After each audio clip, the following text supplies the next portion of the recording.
Ladies and gentlemen, I'm back to reviewing cars again. So I figured out why not start with something special. And my idea of being special is this, a 2004 Hyundai Santro Xing. Starting off with something special makes sense. But this and being special, how does that make sense? Well, to me it does, because first of all, this particular one is my granddad's car, so it's special enough in that way.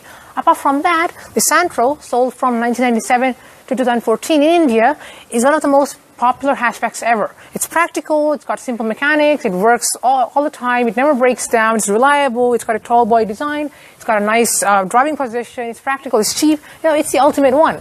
But however, it was discontinued in 2014 in favor of the i10. Now, it's being brought back in 2018. So I wanted to figure out what made this Santro badge, the brand, so popular that they're replacing the i10, the globally famous car, with this. So, what made this one so special, and what expectations does a normal person have for the upcoming Santro? First, let's talk about design. And I don't know how the new Santro will look like and whether or not I like it, but this one, I absolutely adore it. I mean, just look at it. In 2014, it's pretty much similar to this 2004 model. Everyone was trying to make the car look sporty, stylish, or whatever their model was, whatever kind of, people they were aiming it at. But this one had this cute little small grille, these basic headlights, and it was like, it's too grown up. Like all the other cars are trying to appeal so hard, but this one is just like, it's a car. And it's designed for a grown-up person who doesn't care about being special or being sporty. They just want a car that moves and looks decent enough. And this one does. It moves, it always moved, never broke down, and it looks absolutely fine. So what else do you really need more?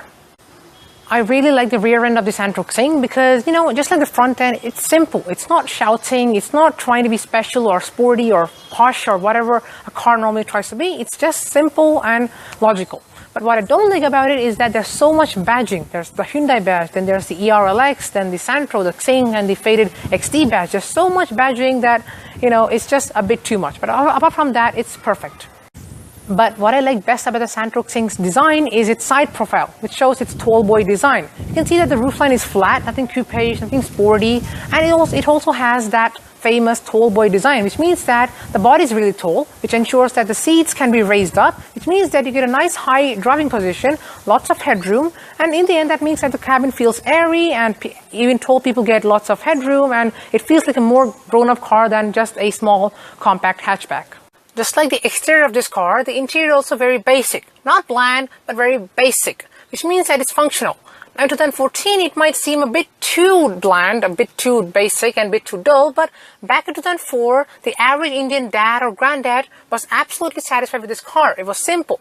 There's a dashboard, air vents, hazard button, and then the speedometer, steering wheel, the aftermarket music player, and the climate control. It's all there. They didn't want anything more. They just wanted a car that was a car. And this is it. It's no luxury car. There's no performance car. It's just a basic thing that takes you from A to B, and it did that very well with a pretty decent interior. Now, in terms of quality, of course, it's got hard plastic. It's no, luxury car, but still, it feels sturdy. It has withstood all these years, 14 years. That's the age of this car, and it looks pretty well in condition. Of course, that also depends on the maintenance, but still, it's a sturdy car, and the material quality may not be soft, but it's robust, and that really matters most. It's the same case in the rear part of the cabin as well. The materials are hard, but they're durable.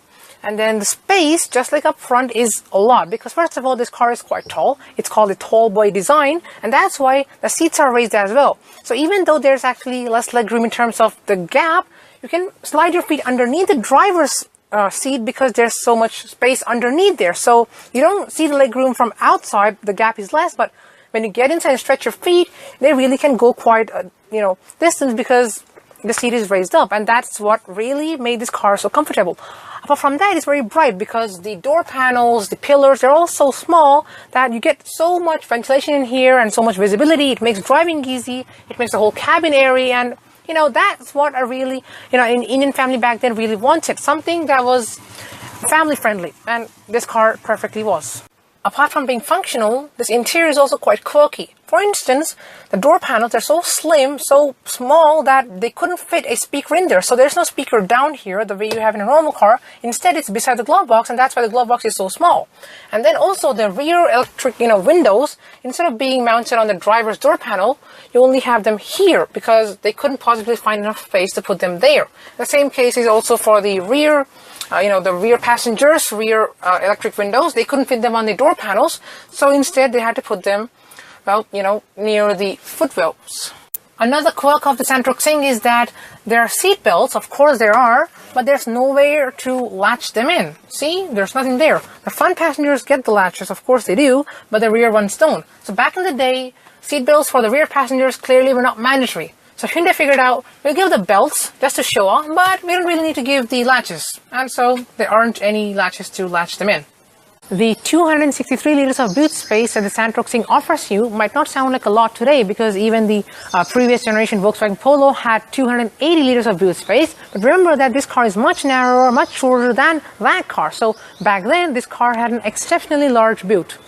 Power output is very modest with the Santro Xing. There's a 1.1 liter 4-cylinder petrol engine that used to make 59 PS before 2006 and has made 63 PS since 2006. Torque figures have remained always the same, 80 Newton meters of torque. So it's not exactly a hot hatch, but it's designed for Indian roads, and this particular car once pulled 9 people and it never had problems. So the same engine is going to be put in the new Santro, and I expect it will work brilliantly. Affordability is quite an important aspect for the average Indian family, so the car has to be competitively priced, and I think that this Santro Xing was, because this particular one is a top-end one. It got all the bits and pieces that were available back then with this car, such as all-round electric windows, climate control, and everything that you could possibly get with this car, and it cost around 3 lakh rupees, which would be 300,000 rupees in normal global terms. So even the new one, the new 2019 model year one, should cost the same, which means that it doesn't matter if it's a 2004 model, a 2014 model, or a 2018 model, the Santro family has always been very affordable. So the reason behind the Santro Xing's success, basically the fact that it was perfect for Indian families. You see, in India, most buyers don't buy cars for themselves to have fun with.